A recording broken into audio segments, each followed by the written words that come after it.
તો આ તરફ ભાવનગરમાં પણ હેડ પોસ્ટ ઓફિસને બોમ્બથી ઉડાવી દેવાની ધમકી મળી। તાત્કાલિક ગેટ બંધ કરીને સુરક્ષા એજન્સીને જાણ કરવામાં આવી। પોલીસ અને બોમ્બ ડિસ્પોઝલ ટીમ દ્વારા તપાસ શરૂ કરાઈ। વધુ વિગત મેળવે સંવાદદાતા કૃણાલ બારડ પાસેથી। કૃણાલ, ભાવનગર હેડ પોસ્ટ ઓફિસને બોમ્બથી ઉડાવી દેવાની ધમકી મળી। હાલ કેવા પ્રકારે તૈયારીઓ જોવા મળી રહી છે અને ખાસ કરીને પોલીસે કેવા પ્રકારે હાલ તૈનાતી કરી?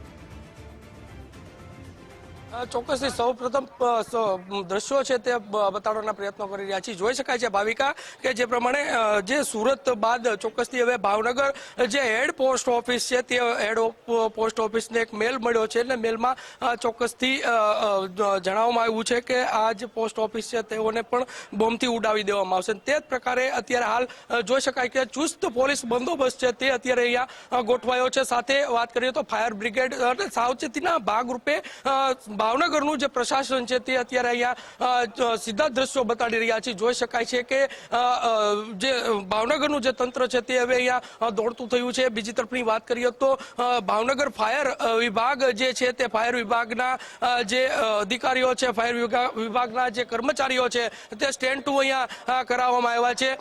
સીધા જ દ્રશ્યો બતાડવાના પ્રયત્નો કરી રહ્યા છીએ। જોઈ શકાય છે કે આ પ્રકારે બાજુમાં કહી શકાય કે કોર્ટ પરિસર આવેલું છે। સમગ્ર વાત કરીએ તો જે પ્રમાણે હાલ જે અત્યારે જે ભયનો માહોલ છે તે ભયનો માહોલ વધુ ના ફેલાય તે માટે અહીંયા આગળ જે ચુસ્ત પોલીસ બંદોબસ્ત છે ભાવિકા તે અહીંયા ગોઠવવામાં આવ્યો છે। બીજી તરફની વાત કરીએ તો ફાયર જે સ્ટાફ છે તેના દ્વારા પણ કહી શકાય કે અહીંયા સાવચેતીના ભાગ છે તે લેવામાં આવ્યા છે।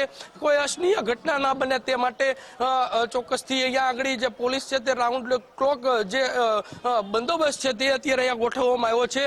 એક પણ જે લોકો છે તે લોકોને અહીંથી અવરજવર ના કરવાની જે સૂચના છે તે પણ આપવામાં આવી છે। બીજી તરફની વાત કરીએ તો 108 હોય કે ઇમરજન્સી સેવાઓ હોય, તમામ જે સેવાઓ છે તે અત્યારે અહીંયા સ્ટેન્ડ ટુ કરવામાં આવી છે। LCB, SOG સહિતનો જે સ્ટાફ છે તે સ્ટાફ અત્યારે અહીંયા ચુસ્ત પોલીસ બંદોબસ્તમાં જોડાયો છે। બીજી તરફની વાત કરીએ તો હાલ જે પ્રમાણે વાત કરીએ તો ભાવિકા આ જે સમગ્ર કહી શકાય કે જે આ મેલ મળ્યો છે તેને લઈને ચોક્કસથી ભાવનગરનું જે પ્રશાસન છે તે અત્યારે અહીંયા સ્ટેન્ડ ટુ છે તે કરવામાં આવ્યું છે। ભાવિકા જી કૃણાલ, ધન્યવાદ તમામ જાણકારી સાથે જોડાવા બદલ।